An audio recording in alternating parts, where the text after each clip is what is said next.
know it's Miss D Gordon representing. Hello and welcome back to my channel. I'm Donisha Gordon and this is DG Makes Math Easy, where we are intentional about making math new dimensional. Today we are going to focus on a very fundamental topic. We're going to be focusing on fractions and we will be working a few CXC questions. Please remember to like and share with your friends. And if you haven't subscribed, please do. If you have already subscribed, then you can go ahead and click the notification bell so that you will not miss a video. Also, feel free to leave in the comments which topics you would like to see being reviewed. Please keep an eye on the left side of your screen as there will be some pointers as we work our questions. Now, usually the question reads something like this. Using a calculator or otherwise, find the exact value of 2 2/5 minus 1 1/3 plus 3 1/2. And maybe many of you, like my students, are very much afraid of fractions. I am not sure why, but today I'm going to show you one of the most effective ways how you can go about doing these questions. All right, here we go. One of the first things you want to do when you're presented with a fraction question like this is to change all mixed numbers to improper fractions. And I hope you already know how to do that. If not, I hope that the revision here on the left of your screen will help you out a bit. 2 2/5 can be rewritten as 12 over 5. 1 1/3 as 4 over 3. Plus 3 1/2, 7 over 2. At this point, what you are going to do is try to find the LCM for 5, 3, and 2 for all our denominators. So the LCM for 5, 3, and 2 is 30. What are we going to do with that 30? We're going to ensure that all these denominators become 30. We're now going to do something to each of them to turn those denominators into 30. And let me just extend that thought to say that we are going to be creating equivalent fractions for each of these fractions with a denominator of 30. All right, so here we go. How do I turn a 5 into a 30? Using multiplication, that's going to be times 6. And if I say I'm creating an equivalent fraction, then it means I'm also multiplying my numerator by 6. I'm going to do the same for 4/3 and 7/2. How do I turn 3 into a 30? I multiply by 10. I have to do the same to my numerator. How do I turn 2 into 30? Times 15 times 15. Now I'm going to rewrite these fractions as the newly formed equivalent fractions. 12 times 6 will be 72 over 30 minus 40 over 30 plus 105 over 30. Now our life is a bit or a lot easier because we now have the same denominators. The same denominator. So the only thing we now need to work on is our numerator. 72 minus 40, that will give you 32, plus 105, which will give you 137 over 30. And you can leave your answer like that. Taking a look at this next question, we must ensure that we understand what the question is saying before we attempt to work it. So we should interpret this as 1 4/5 minus 1/3, all of that being divided by 2 2/5, which means that we can also rewrite our question to look like this. 1 4/5 minus 1/3, all of that is being divided by 2 2/5. And since all of it is being divided by 2 2/5, it means that I need to put this in a bracket to show that whatever answer I get here, that is what I'm going to be dividing by 2 2/5.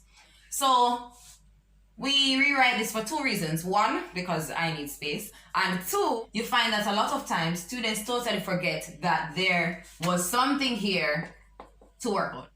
And so they keep on working on the numerator and totally ignore what's here. And so when you rewrite it like this, you cannot say you just forgot that it is there. All right, so here we go. We are now going to work on this section.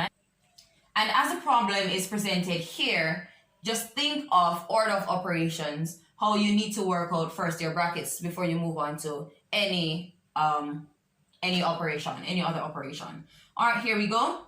So remember we mentioned earlier that one of the smartest things that you can do is to change your mixed numbers to improper fractions. So here we go. 1 and 4/5 can be rewritten as 9/5. 2 and 2/5 can be rewritten as 12/5. And just like we did for the question before, I'm subtracting. And once I'm working with addition or subtraction of fractions, I need to find my LCM for both denominators. The LCM of 5 and 3 is 15.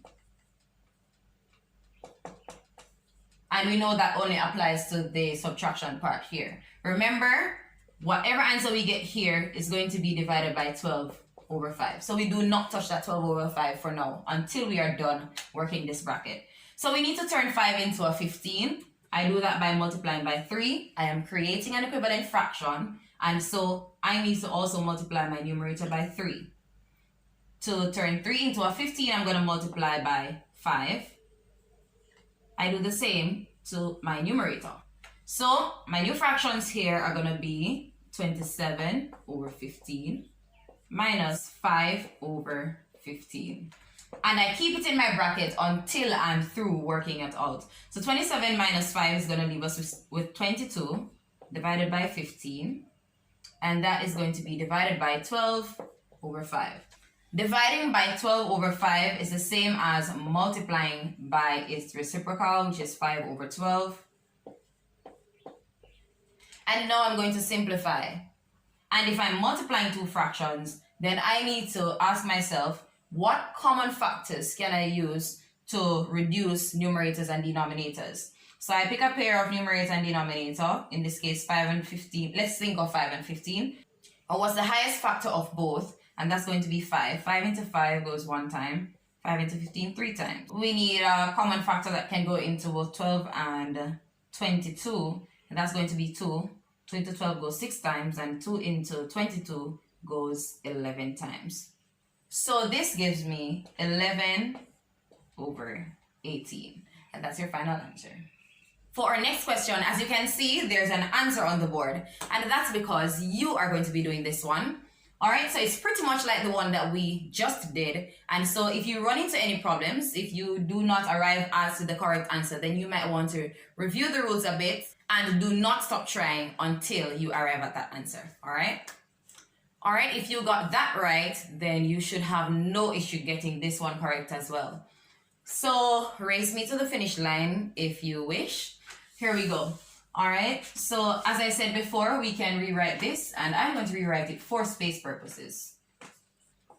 Of course, I must also put this in a bracket because the answer I get here must be divided by the answer I get for this section. In these two brackets, we have one operation being subtraction and one being multiplication. So let's focus. And when we're done, we should operate on those two answers using division. Here we go, take it one step at a time.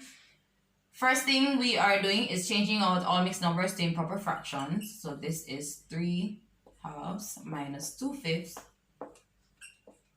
divided by 5/4 is 22.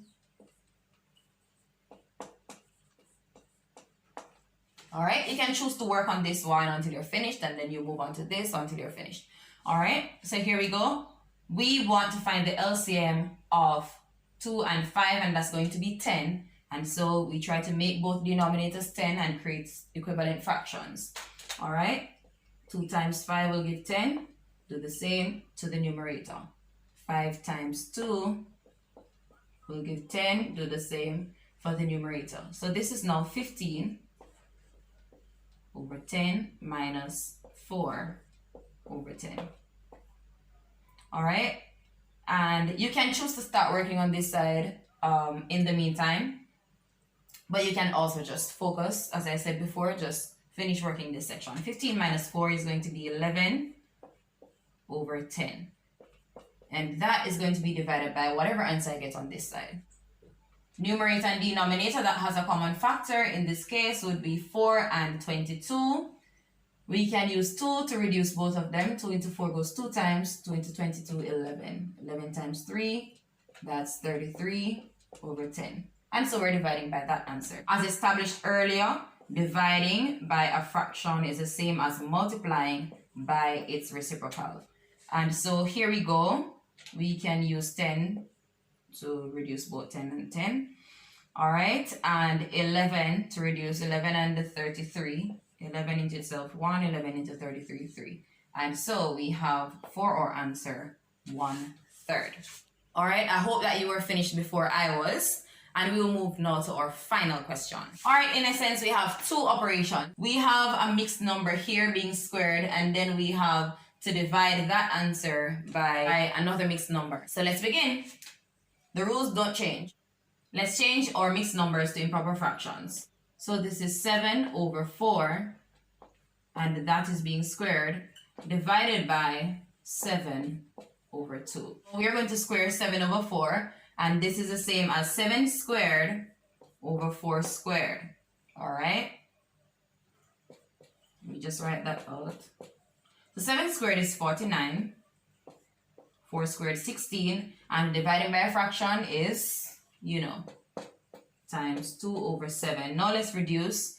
2 into 2 goes 1 time. 2 into 16, 8 times. 7 into itself, 1 time. 7 into 49, 7 times. And so we now have our answer to be 7/8.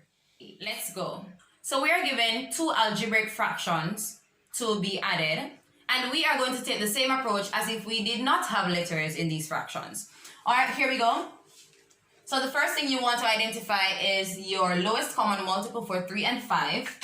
And so our LCM for 3 and 5 is 15. The next thing you want to do is create equivalent fractions that have a denominator of 15. But of course, you would have already known this if you watched our first video. All right, here we go. So in order to make 3 into 15, I'm going to multiply that by a 5. But I need to do the same thing to my numerator, and so 2k is also going to be multiplied by 5. To turn 5 into a 15, I'm going to multiply by 3, and then I have to do the same thing to my numerator.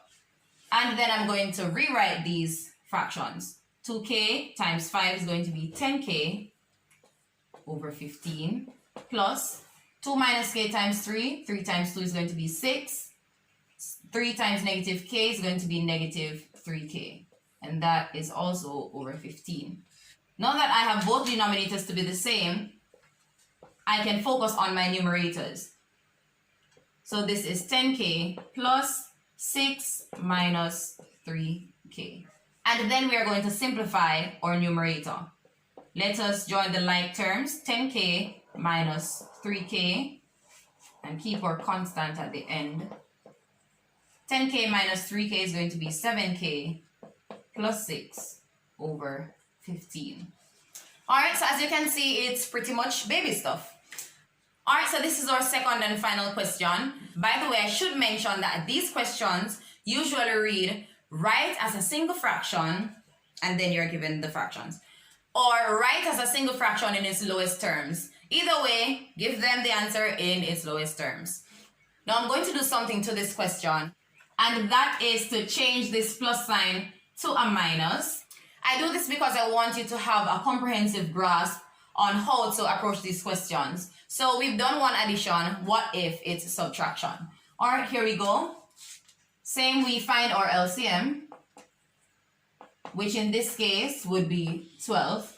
And we create our equivalent fractions, ensuring that both denominators are 12. Here we go. To turn 3 into a 12, it's going to be times 4. And I will do the same to my numerator. And it's fine if you just write it at the top there. But note that you can also put this 4 in front of the x minus 2, because you know that that tells you you're multiplying 4 by whatever is in the bracket. To turn 4 into a 12, we multiply by 3, and we can multiply x plus 1 also by a 3. And as I say, you have a choice, wherever you want to write it. So here we go. We can now rewrite our fractions. So this is 4 times x gives us 4x. 4 times negative 2 gives us negative 8, and that is over 12. Minus 3 times x is 3x. 3 times 1 is 3, and that is over 12. Now that our denominator is 12, we can focus on our numerators. 4x minus 8. And this is where we pay keen attention. From all of that, we are subtracting 3x plus 3. Now, once you have a minus sign here, especially if you are not a negative sign lover, get nervous. Don't get nervous. All right, so you are going to be distributing that negative sign with whatever is inside the bracket. All right, so here we go. So this is 4x minus 8 minus 3x minus 3. All right, and just so we are clear, it's as if you have a negative 1 here being multiplied by what's in the bracket. So negative 1 times the 3x gives you negative 3x. Negative 1 times 3 gives you negative 3. All right, just to ensure we're on the same page. All right, so here we go. We simplify, put our like terms together, 4x minus 3x, or x terms together, and our constants together. That's negative 8, negative 3. And now we have 4x minus 3x gives us x, negative 8 minus 3 gives us negative 11. And that is going to be x minus 11 over 12. This method of simplifying algebraic expressions can be applied to any question that you get. All right, so just approach the question with confidence and you will be okay. Thank you for watching. You can let me know if this video has been helpful to you. And let's not be selfish. Please remember to share with your friends. Look out for our video on solving algebraic equations, which also include algebraic fractions. This has been DG Makes Math Easy, and I'm Donisha Gordon. See you in our next video.